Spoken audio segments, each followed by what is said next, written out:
Hello, I'm Jennifer Monthy, Chairperson of the New York State Special Education Task Force. The mission of the New York Special Education Task Force is to improve opportunities and outcomes for students with disabilities throughout the state. The task force accomplishes this through bringing all special education stakeholders together, parents, school personnel, service providers, students, and others, to understand and discuss the current issues impacting special education. Because of this unique collaboration, communication is improved and conflict is reduced. To further this effort, the task force members spearheaded this video on effective communication strategies between parents and schools. 13 seasoned parents, advocates, and school professionals were asked a series of questions focused on effective communication at CSE meetings and throughout the school year.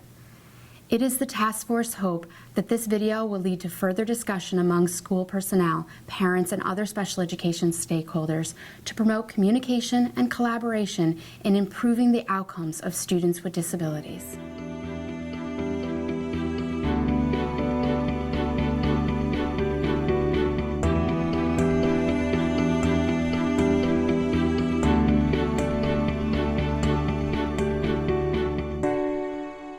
Actions that a school can take prior to CSE is not thinking of this annual review, the CSE meeting, as a one-shot meeting, but hopefully good communication involves consistent, clear communication, open lines between the parent and the school all year long. You're the person who's spending 6 to 8 hours with their child every day, so it's nice for them to have an opportunity to just talk to you. You know, open houses usually aren't right away. If there's a CSE meeting, it's usually not the first week of school. So I encourage people to make some phone calls to get to know each other. You know, I think it's very important that our staff maintain open lines of communication with parents. If a parent contacts you with a concern about their child, that's taken a lot for that parent to call you, and it's important enough that they've reached out to you. So I would expect that you respond in a timely manner. Way before any CSE meeting, hopefully there's communication between providers and parents all along. We're flexible in terms of communication. Parents are busy, so we have people and teachers that will reach out by way of text, email, phone call, so just being flexible in the different modes of communications to be parent-friendly. If you have continued communication through the school year, it definitely makes going into a CSE meeting better.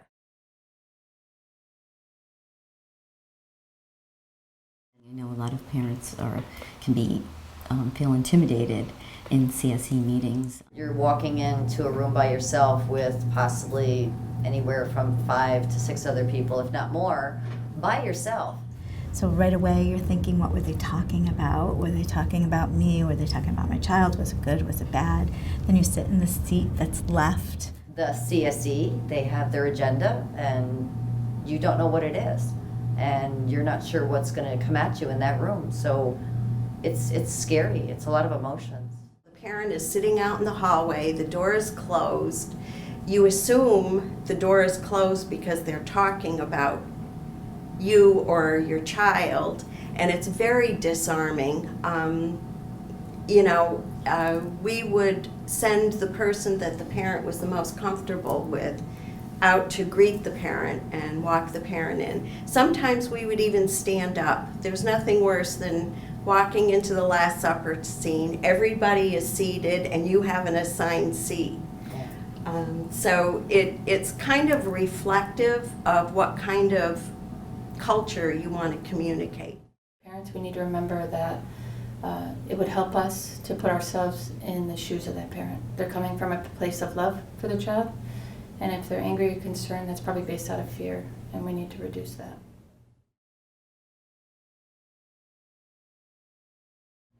Ways that schools can support families before a meeting and make to be able to have a more productive and collaborative meeting is informing the families better of what the meeting is coming up on, where it's going to be discussed, giving them resources and how to prepare for the meeting, whether it's having a conversation, if it's an annual review meeting, what are we looking at an annual review? If it's a triannual meeting, what has to be done before that meeting? So families get a better understanding and come more prepared for that. Parents have been surprised at meetings at times, and they get dumbfounded into inaction except to release their emotions. That's not helpful for anybody. You can reach out to parents and talk to them about what's going to happen at the meeting. Let them know what the meeting's about, what the intent of the meeting is, and to get to know each other. Make that phone call to talk about, here's what the meeting will look like, here's who will be attending, and here's what their roles are.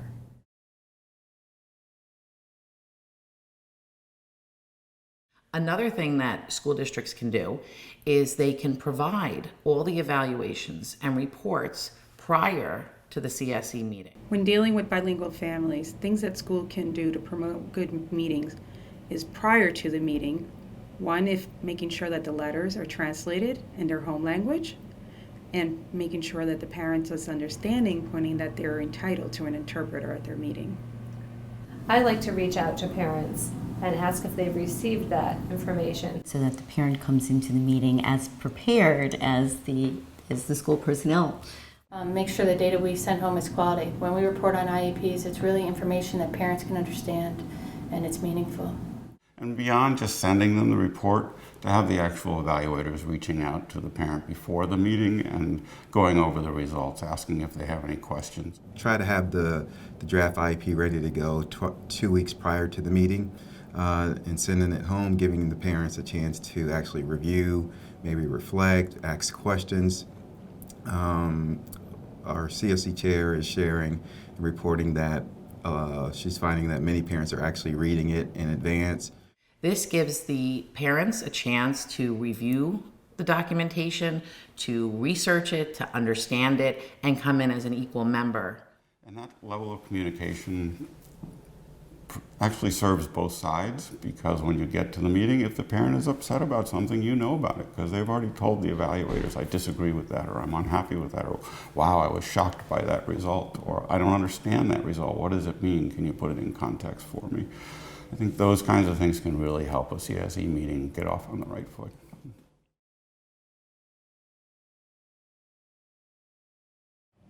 Parents need to know that the Committee of Special Education includes them. Perhaps they're the first and most important person in that team. You want to try to make a parent feel that they are an equal part of this process. You know, I always would say to staff and to remind myself, parent is an equal member by law. Not only by law are they defined as part of the committee, but most district personnel will tell you that the committee is incomplete without them. They love it when parents are there. Some districts, they can't always get all the parents to come in. They can't even contact them and have them show up. So they really do want parents to be there because they know that child's success is based on that. Given the opportunity, I like to encourage parents and just reassure them that they are their child's #1 advocate, they're their child's first teacher.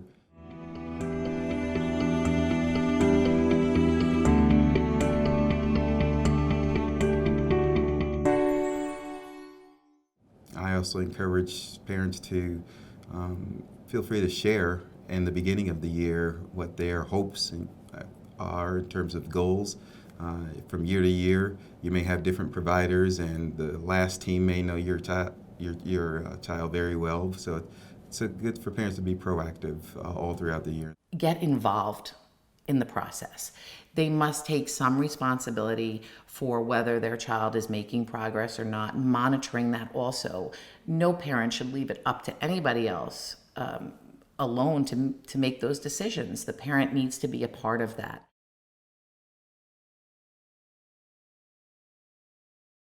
There's a difference between parent involvement and parent engagement, and I think to help with communication and help with relationships, it's supposed to be a team collaborative effort. Then parents need to be part of that process with the schools right from the start.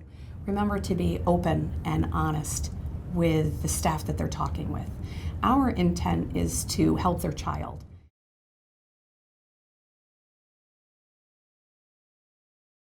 In my experience, I think parents who are attempting to promote good, communication when they come in for a meeting certainly reach out to school ahead of time. Parents should also be part of the team and constantly be in conversation, not just expect to have things told to them or anything, but they sharing also. I think if they have a concern before the meeting, to let the chair know so that the chair can make sure that concern is addressed at the table. talk about what are the concerns. What is it that you feel like is keeping your child from functioning appropriately in school? To communicate well in meetings, one thing I tell parents is don't keep your agenda hidden from the school. It doesn't help. Whatever your goal or agenda is, whatever you want to discuss, let them know at least a couple days before the meeting.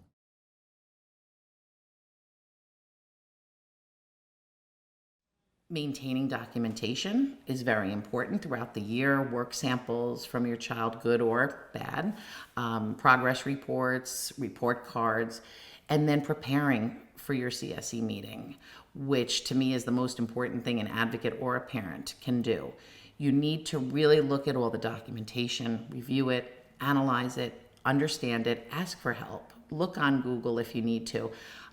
List your questions that you have. You want to stay on focus. And remember in the end that the school district is there to provide an appropriate education for your child. To me, appropriate is a very subjective term, and the school district might have a different idea as to what's appropriate versus what the parent thinks is appropriate. So you need to go in there, feel confident in being able to advocate. Always, always, always recommend preparation. I recommend parents write an outline. I mean, I'll help them do this, or they can do it on their own, but write an outline of what their expectations are for the meeting. Tools that we at the Parent Center usually facilitate to families is a student-parent worksheet that goes in the order of the IEP, and we usually suggest to parents to answer the questions, how their child is doing in different areas, just the same way how it's being discussed at the meeting. Because sometimes you will get in there and get nervous, and so having a list to refer back to can be helpful for yourself. Meeting preparation is the most important thing. You must be prepared to discuss those reports. And if you need the school to help you, you can ask to go in and speak to them about those evaluations prior. But go with your list because you want to make sure you focus on the issues at hand and reduce the emotions involved. No one should ever walk into a meeting, certainly a formal CSE meeting, not knowing what's going to happen. We need to talk beforehand. We need to exchange drafts. We need to have some communication. We need to bounce ideas off each other, talk about strategies, and refine those in a meeting, but never walk into a meeting cold. I also think if you're bringing anybody else with you, it's nice to give the chair an update. We tell you who we're bringing, and I think anybody should bring everybody they want to bring, but it's just nice to let the chair know who else to expect at the table. Provide any private evaluations that they obtain to the school district days prior to the CSE meeting. Don't be afraid to share information. You know, it's really important for us sometimes to know what's going on at home too. If you're having difficulty at home, don't be afraid to ask us for help or for our suggestions, because we want the child to be successful across all of their environments.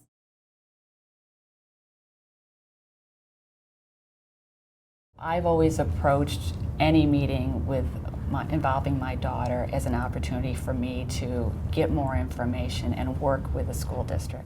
I would always try to encourage parents, when in doubt, pick up the phone and call. There's a lot of acronym, there's a lot of legalese language that's used. For parents to call ahead of time and say, you know, I've just received this ream of paperwork in the mail from you, which they do, and can you explain it to me? And every time I've asked for information or asked for a pre-meeting, asked for a dialogue with the teachers or the administrator in advance, the answer's always been yes.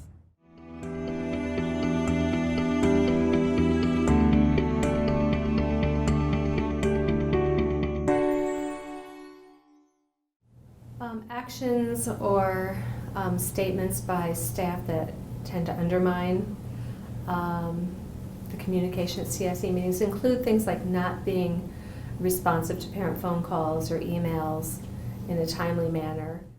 Indicating to parents that we're too busy or we have too many kids. Parents don't want to hear about that, you know, and they need to know that we care about their kid just as much as every other kid. I think that there are some communication strategies, if they're used by anybody, will undermine a meeting. And I think if people come into a meeting and they're defensive, or they're feeling that something has occurred that they're not aware of, or if people are feeling that they're being surprised by information that's presented, people can become really defensive. And I think sometimes that really creates an atmosphere at a meeting that's not conducive to working as a team. And bottom line, everybody is gathered at that table because of a child. And sometimes we all have to be reminded of that. One mistake that schools make that don't help communication at all is when they give an IEP to the parent at the meeting, like as we're starting, or if they give the latest evaluations or requested a copy of an old evaluation, whatever it is, at the meeting. That doesn't help because at that meeting, that is useless to the parent. Because some of them start to read it, but then they're not at the meeting. They can't be listening or talking or communicating. So then the other option is don't read it, but then it doesn't help you at the meeting because you're not going to read it till after you leave. So I get that districts are busy and they have a lot to do. I understand that. But that's the thing that would help communication so much and help the meeting go better if they would get that information out regularly, early. What I find as a parent when I deal with teachers and also with administrators is that they tend to use a lot of jargon, a lot of educational jargon, and sometimes some legal jargon. I think just keeping in mind that most parents are not in the education field. We have a lot of buzzwords and acronyms, just using language that any parent can understand regardless of their level of education. I think there are some things that staff may do and say and not realize the impact that has on communication with parents. One of which being relying on information from other staff members who maybe don't know the student well, but are making assumptions instead of forming their own judgment based on the knowledge they have with children and with families. I think the one consistent thing that I see across the board where a school district will undermine positive communication with a family is during a CSE meeting when they're discussing the behaviors of a student, and the staff members or administration at the meeting will immediately imply that it's something to do with the family dynamics or lack of follow-through on the parent's part. Parents need to feel supported during this time, and when they are blamed for what is going on without any support from the school district, they immediately feel isolated and they lose complete trust in the process. Things that schools do that undermine communication is sometimes lumping kids together without looking at individual needs. So like for instance saying all kids would like extended time. I have 25 other kids in the class, they would all love extended time. And so that's not looking at the individual needs. Also saying, all kids need to be independent when some kids need supports in order to get to that independence. So it's just lumping everybody together. As a special ed administrator, I encourage our providers to never say that we don't do something, but try to think through in terms of what does the student need and how can we best match what the student needs within our system. I think the biggest mistake that schools make when they're talking to parents are sometimes focusing almost immediately and too much on what they have or what the programs are that they have that are available. This is what we have. Hope you like it, and we've pretty much already made the decision, and I hope you like the decision that we've made. And that, no parent is going to walk in wanting to feel like they had no input into what the decision about their child was.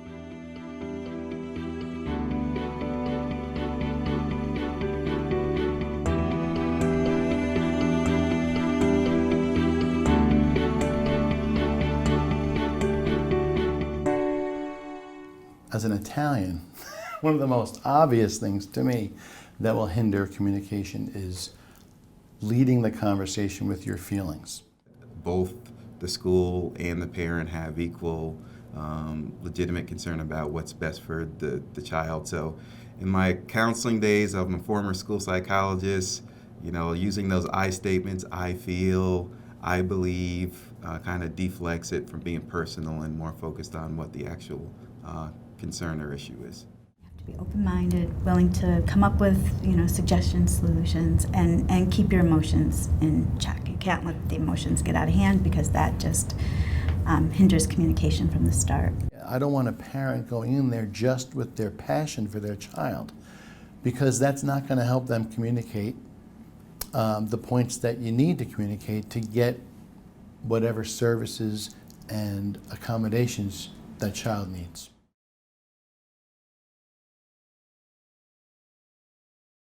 There's one thing I see that parents do that can undermine communication immediately when they go into a CSE or CPSE meeting.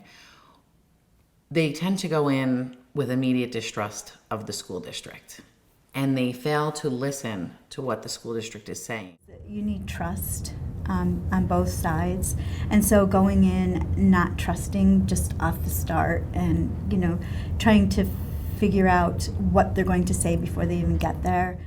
I think a lot of times parents sometimes get defensive. And so you're angry walking in, you're kind of ready for a fight. And it's a protective way that they express the insecurity they might be feeling. For example, I had a meeting with a family who had come to me at the last minute. I didn't know them very well, and I agreed to go to a meeting with them. I knew that they had some difficulty with their district. I did not realize the extent of the difficulty they had. So we went into the meeting prepared, and about 5 minutes into it, the parents started yelling at the school district staff and making demands that were, at the moment, unreasonable. We hadn't had a full discussion. In turn, the administration and the staff began to shut down. They also became a little angry at the parent, and I could not diffuse the situation in that meeting. So I asked the mother to excuse ourselves if she would mind coming outside, and I tried to calm the mother down. But at that point, we had lost all control. And so I went back in and I asked if we could possibly postpone the meeting, that I don't think we were going to make any headway. The school district agreed. I then took the parent, I met with her again, and I said, I want you to list your concerns, but I also want you to tell me, what is the district saying, or how are they responding that is making you so upset? What are they doing? So she gave me her list. And then I had a release to speak to the schools, so I asked some of the district staff, what are your concerns, and what is mom doing that is upsetting you so much and causing this breakdown? Well, when I looked at both the answers, it was almost for the same reason, the lack of trust and the feeling of power. So I ended up going back to the mom and explaining what the district felt and trying to put her in their place. And then I went back to the district and tried to put them in the parents' place. And I said, if we can come together and try to come in with trust and sit together and discuss this and get through at least the first half hour, I think we can do this. And they both agreed. We did. We ended up having a great meeting. I still go to meetings with the mom, but it's very different now. We go in and I'm there just for more peer support, emotional support, and mom is a great advocate, and the communication, there's no breakdown anymore.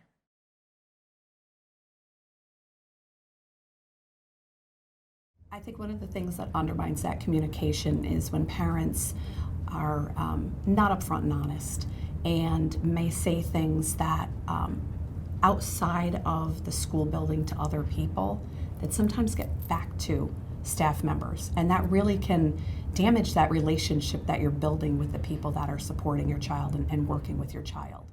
I think one of the most unfortunate things I've seen a parent do, which I don't think they really thought through when they did it, was posting on social media about meetings. If somebody, it goes on Facebook and posts something about a conversation they had at school or with a particular staff member.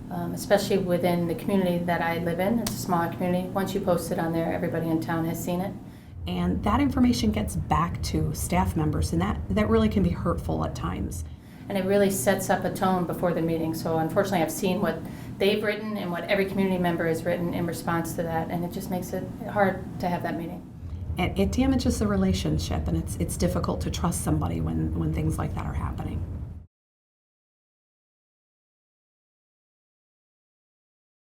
The thing that sometimes happens is parents will walk to the table and say, I've talked to my experts, and this is what they say we should be doing, and they're flabbergasted if the school district just doesn't say, oh, Thank you, I didn't realize the experts said that. So what they do in that process is not that we're not willing to listen to what their folks that they've had evaluate or that they've consulted with have to say, but you're discounting the expertise of the people sitting around the table as well, because educators are experts on children. Are we the only experts? No. Are we the most knowledgeable experts in the world? No. But we know a lot more specifically about your child over a longer period of time, most often than external consultants or evaluators do. So I think it's important to acknowledge everybody's expertise. People that are working with their child at school are trained professionals that have experience, and their role is really to support their child and help them be the most successful they can in a school setting. Presume competence among the teachers and among the administrators. And to go into any meeting or situation expecting that they're going to do the right thing and that they're going to help your kid. That's why they're there.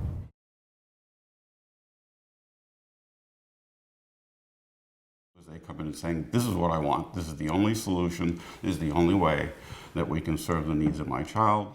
And rather than listening to what the school district is saying, then voicing their opinions and collaborating together, they only want to hear what they want to say about their child. The person that they were forgetting to put on the table was the child.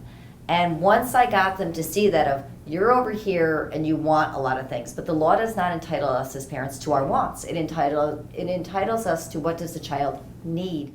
The law never talks about every child with special education has to have the best education.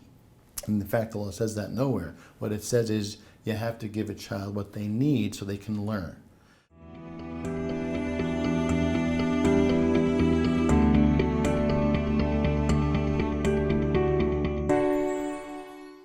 We can begin on a positive note and with collaboration, we're definitely going to help this student progress. The worst thing we could do is come to an impasse where no one is communicating. And that means you're not going to have a solid or robust IEP, and you're not going to see the progress in your child that you would normally see if you had better collaboration.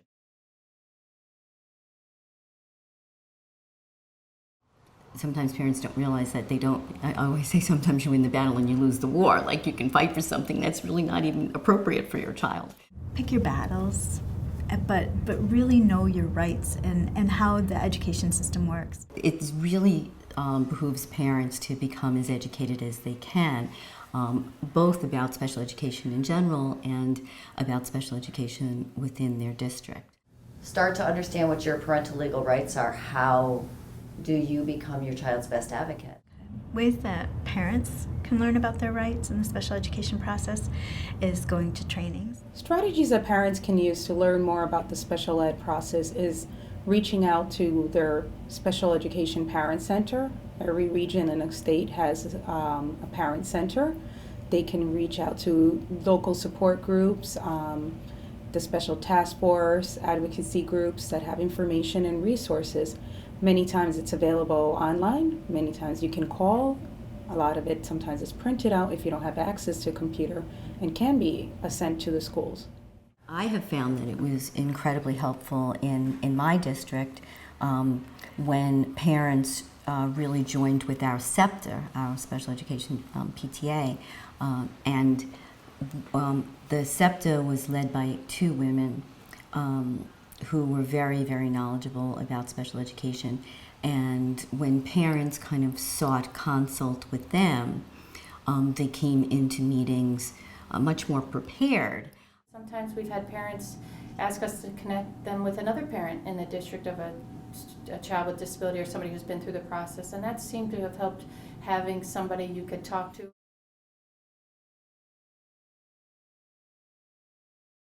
A strategy parents can use in a meeting so they understand what's happening is to ask questions. For example, if a district says, well, we can't do that because it's against our policy, I'll ask, or I'll suggest that that parent ask, is that a district policy? And if so, could you show me where I could find that on your website, or could you give me a hard copy of it before I leave today? Or could you email me a copy of that policy. If there's something they don't understand or they're not clear on, ask. And if they can say, if they're not sure, can you give me an example of? How does that look? How would you do that? Or just, I don't understand this. Can you explain it again? Some of the questions, some examples that I might suggest to a parent to think about asking might be, what has anyone else noticed my son Johnny's reading in class? Have they noticed if he struggles or not? Has anyone else noticed if my daughter Susie has trouble sitting still? Is it all day? Has anyone else, so the idea is, has anyone else seen this? And one of the great things about asking that question, the parent then is inviting the whole team to have a conversation about that topic or about your child. And, there's a reason it's a committee. It's not 2 or 3 people. It's supposed to be a whole bunch of people that have an investment in this child one way or the other.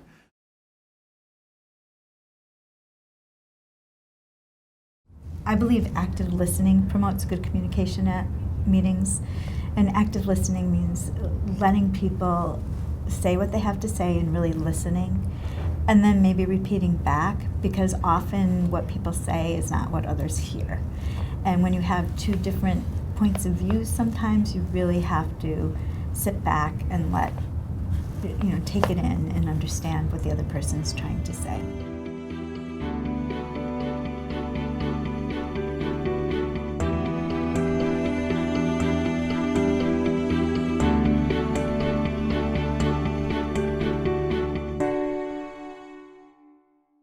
Prior to a Committee for Special Education meeting, I think it's important for school districts to have pre-meetings so that they can discuss in a less formal setting at least the results of any testing that may have been conducted, or results of any progress monitoring that took place, so that there can be a conversation. A meeting shouldn't be a once and done kind of thing. It should be ongoing communication from the beginning, and that way there's no surprises at the meeting. So engaging the parents and even developing the IEP in advance. Most have draft IEPs now, so engaging the parents in that draft IEP process and not just reviewing with them once it's all done.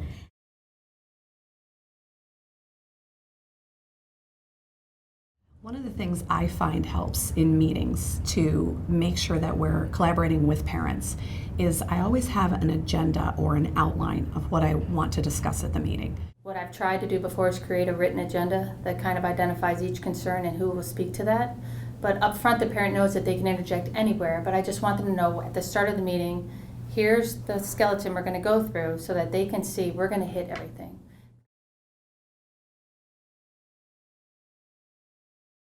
It's important for schools to let families know that they're part of the meeting, and at any time they can ask questions, they can share their concerns, share information.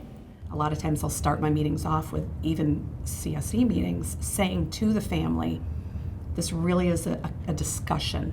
So if you have any questions, any point in the meeting, please feel free to share those with us. For instance, in a CSE meeting, I always ask the parent to speak first, because I want them to give an opportunity from their perspective as to why are we at the table. And if you don't give a parent an opportunity to speak, then they're not going to feel like they're included in the decision making at all. It's important to make sure that you acknowledge parents' questions, concerns, and fears, because they're there and they're real.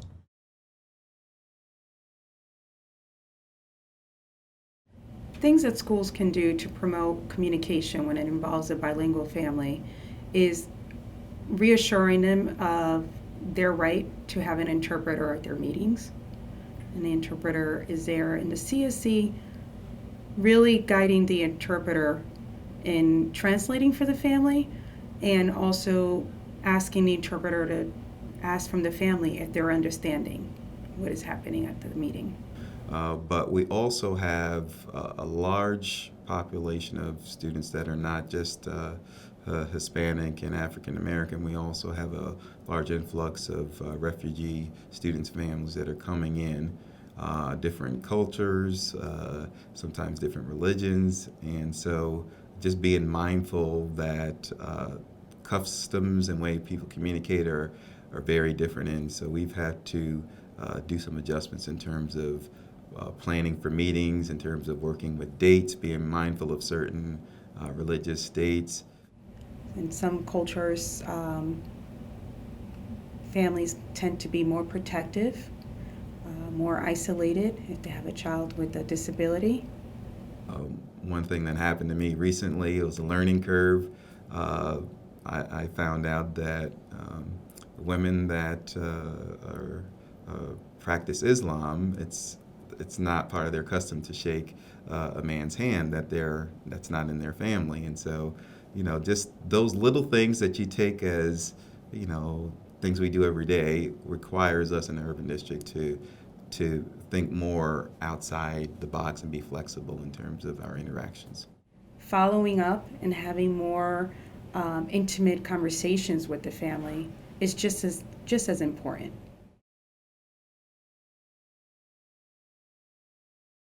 People come into a meeting, they're very upset about something that in their perception has occurred. People at the meeting may have a different perception of what has happened. And I think one of the really important things to do for people to kind of disarm that at a meeting is to, number one, to listen to what has happened and what they have to say. To number two, validate it, because whether it's your perception of what happened or not, it is their perception of what has happened. And then to apologize, because nobody wants a situation to start on the wrong foot. You say, I'm so sorry that happened to you, and how can we move on together? What's helped us historically was presenting information. Why is the current setting not working? What's good about the current setting? What's not working about it? And then really tackling it from there, coming up with clear goals to measure, maybe in an interim basis, and try to capture a day in the life for the student, what it's like given the setting that they're in, and trying to promote the dialogue from there. So if a parent is telling you what their concerns are, if you're seeing a profile of a child, you need to kind of think outside the box of how could we address those concerns? How can we help that child? Sort of, but within the overriding structure of special education. And I think sometimes what I've seen is that people become kind of too rigid and too concrete. This is the way it has to be. And it's like, no, there's a lot of flexibility in there, and children benefit from a great deal from that flexibility. I had a particular parent that we had struggled with, and we had a pretty difficult meeting, which I will honestly tell you I didn't handle very well. So it was not all the parents' fault that it didn't go well. We both came in with sort of at loggerheads, and we left at loggerheads, and things didn't go very well at all. And there were a series of interactions that were pretty stressful, I'm sure for the parent as well as for me. So I chose to take the meeting, in between meetings, I took it offline and just invited the parent in one-on-one. I said, would you just come in and sit with me? And I sort of upfronted the issue and just said, look, I think you have this impression of me that I don't want to spend any money, and that I don't really want to serve the needs of your child, and I'm just throwing obstacles in your way every time that you want something. So I don't want to be that person. I'm not that person. I said, so how do we fix this? How do we, I need you to trust me, because we're not going to get anywhere if you don't trust me, and I need to trust you. So it's not working the way it is. What can we do about it? And to the parent's credit, she was quite honest with me and acknowledged that that's the way she felt. And we talked it through. And from there on, she was very supportive, and we had a much better relationship. So I think sometimes the CSE table can be a very artificial place to try to forge a relationship. You have to take it offline. When the district and the parent are on opposite pages, but we've made a decision at the table, I try to leave the door open and come back in a couple of weeks so that the parent knows, okay, this is what we're going to try, but that door is still back open to come back in 3 or 4 weeks to look at how we're doing. In order to de-escalate a conflict, it's really important to sit back and listen and really let parents express what their concern is, and to really shift the focus to the student. What is it that the student is struggling with? What is the sort of neurocognitive and neurodevelopmental profile of that student? What are their strengths and weaknesses? How can we work with that? How can we so I think if we kind of take the emphasis away from the conflict between parent and staff and kind of shift it to the student. If everybody focuses on what the needs are, then those needs generate potential solutions which can be thrown on the table, and people can parse out what might be the advantages and disadvantages of each. It's open communication and open-mindedness to creative thinking that I think finds the most powerful solutions.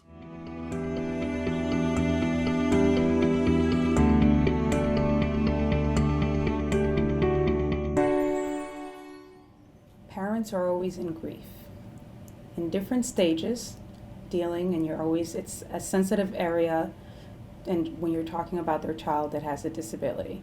Parents of students with disabilities are under tremendous pressure every day. They're under pressure to make sure that they're doing well in school, that they're doing well at home, that their doctors are being seen, that the people are coming in and out of their home. They're getting advice from strangers, and many times much younger strangers, telling them what's right for their child. And that's very difficult for a parent. A parent feels, what is the future of my child? It's an unknown. And so they need to feel that they have control over that. The schools can understand that sometimes parents are coming in exhausted, and so emotions can get high because you're tired. They've been to several medical appointments and school meetings and financial strains and all these things that come sometimes with having a child with a disability. And yet when you get to the meeting, it's all about this, just kind of like a process or a procedural kind of thing without really taking into consideration the whole family. Understand that these parents are really trying to do what's right for their child, and they might need a little bit of support and coaxing to open up, but if they feel the district is working with them, that's going to make it so much better for the parent. Parents who have a supportive school district do really well emotionally, and when a parent's doing well emotionally, the child tends to do better also. Administrators may have to tell families once, twice, 3 times the same information in different ways before it can really sink in so that we can all help our kid. Sometimes many of our parents have had challenges along the way where systems or schools have not been responsive, so you may just be the team that's inherited some bad history, and you got to work on building that rapport and relationship. We as administrators and as school personnel sometimes get so caught up in the system and what we're trying to do to serve the needs of many, many, many children, many diverse needs of many children, that we forget that the parent comes into the room with only one person on their mind, and that's their own child, and that they're incredibly emotionally involved with their children, as are any of us who are parents. That it's different when you come to the table talking about your child, and when you think your child has been wounded or is not getting what he or she needs, it's painful. It goes right through you. It goes right to your heart. And yeah, you might get angry. You might even get obnoxious at times. But every parent has that capability within them when their child is in their mind being threatened in some way. We all have a mama bear or a papa bear in us. So you have to keep that perspective in and really say they're advocating for their child and they should be applauded for that. And maybe the conversation isn't over until we figure out how to support your child.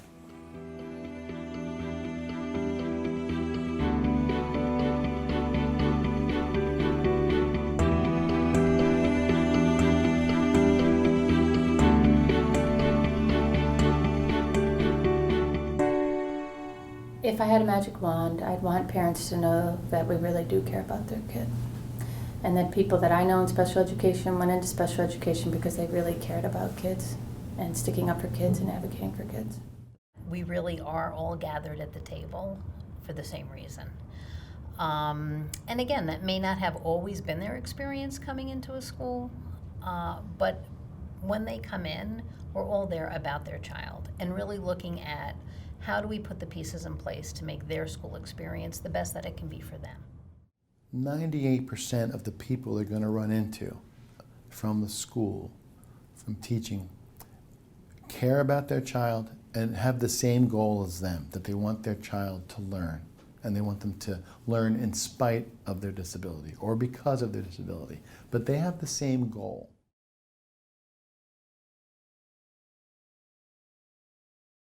Sometimes as the CSE administrator, you know all the players at the table. We would have staff who were on the spectrum, who did great with kids, but really panicked talking with adults and may not deliver that information, in the most parent-friendly way. Many of us who entered this field have entered it because we also are parents of children with special needs. So we have, some of us do have experience looking at it from many different viewpoints, and for them not to be afraid to openly discuss their concerns with us.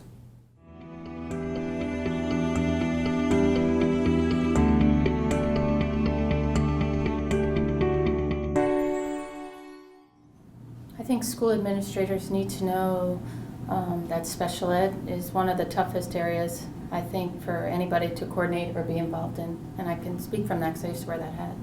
I also think we have to remember, as school administrators, that all kids have bad days, and not to think of, not to weight a bad day of a kid with an IEP any differently than you would a general ed kid. Remember that they're all of our kids. I think one of the most important thing for administrators who are not in the special ed role in a district is to get to know the kids that are students with disabilities.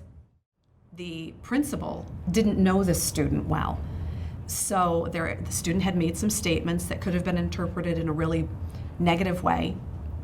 But knowing this child, my first response was, how great that he communicated with you and he didn't shut down. So the principal took time and spent almost an hour with the student just talking with him and getting to know him. And then afterwards communicated to me, you know what, I'm glad I did that, because I don't think that the way people were interpreting what he said really is what he meant. When you have a student who does have a history of some behavioral difficulties in school, that the principal is informed about the student's FBA, behavior plan. Is there something in the child's history or in their IEP that gives more information about the behavioral needs of the child? What you would look at as a problem with one child is not necessarily a problem with a child with a disability. And that everybody who has some interaction with that student is aware of the appropriate consequences to be used with a child, the appropriate way to interact with that child if they're escalated. So I think there's a lot that goes into dealing with students with some behavioral needs. It's really important that school administrators collaborate with the special education staff. It's really imperative that they understand the notion of behavior being a manifestation of a disability. And then bottom line, it's about really, again, bringing the conversation back to the student and what's best for the student. And developing that collaborative relationship is imperative, because if you have a collaborative relationship, when anything comes up, people get on the phone, they give you a phone call, they ask for opinions, you bring it to the table and you're honest and you figure it out. And try to help them to understand it so that they are interpreting it through the lens of the child's disability, not through their general education lens. I think it's also good for non-special ed administrators to really understand that IEPs and 504s are not just a good idea, but if it's in the 504 or the IEP, that the school and the district has an obligation to fulfill what's in there. If we're not, it puts the district in a pretty precarious situation in terms of compliance, and then ultimately it also puts the student in a situation where they're not receiving the program that has been designed specifically for them.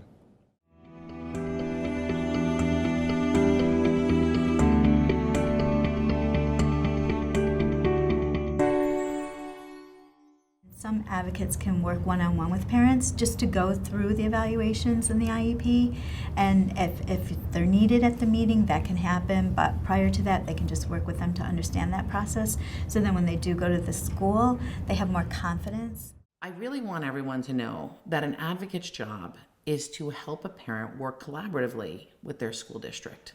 We're there to support that parent in many ways, but one of them is so that they understand the process and they understand what's going on in a meeting. We should not go in as advocates adversarial.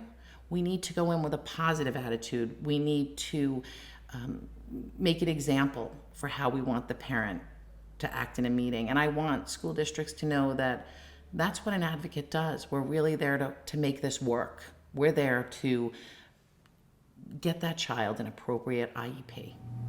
My personal perspective is that I see some advocates kind of want to go steamrolling in and say it's going to be their way, and they really don't talk to the parent, and they don't open up dialogue with the CSE to really talk to them and have a conversation as to what's going on. There is always two sides to every story, so you have to hear from both sides and then figure out what piece is broken and how do we fix it. Because if we don't have communication and collaboration, it's never going to work.